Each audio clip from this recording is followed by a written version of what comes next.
Les 4 cueilleurs s'activent. Cette année, la récolte des pommes a débuté très tôt. Dès juillet, les premiers fruits étaient presque arrivés à maturité. Sur 7 hectares et demi, Thierry Hector cultive 15 variétés de pommes. Cette année, magnifique. Magnifique, on a une superbe récolte. La qualité gustative pour moi, elle y est. Il y a le taux de sucre bien supérieur à d'habitude. Plutôt très bien. On revient sur des années tout à fait normales. Et là, cette année, sur les 10 dernières années, ça va sûrement être l'année où je vais récolter le plus de pommes. Le calibre des fruits est un peu petit et les cueilleurs laissent certaines pommes sur l'arbre pour leur permettre de grossir encore un peu. Thierry Hector devrait en récolter 40 tonnes à l'hectare. Il commercialise ses fruits en vente directe et au sein de différents points de vente.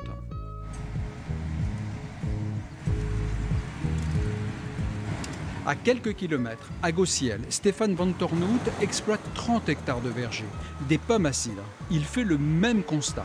2020 est un bon cru. Je m'attendais à une récolte précoce, mais là, cette année, je suis en train de battre des records au niveau de quantité de pommes que je sors sur le mois de septembre. Je dois avoir déjà sorti plus de 200 tonnes de pommes. J'ai jamais fait ça, j'ai jamais fait ça de ma vie. Stéphane récoltera 700 tonnes de pommes cette année, mais il est perplexe face à l'évolution climatique. Il va arracher certaines variétés. Elles ne supportent plus la chaleur. 3 sécheresses consécutives l'ont amené à réfléchir. Mais pour 2020, il est tout simplement heureux.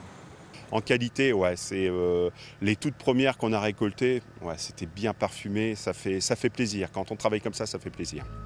Stéphane a eu tout de même un petit peu peur à cause de la sécheresse. Les arbres étaient bloqués, les pommes ne grossissaient plus, mais heureusement, les pluies du mois d'août ont remis la nature en marche. Finalement, toutes les conditions sont réunies pour que le cidre soit bon.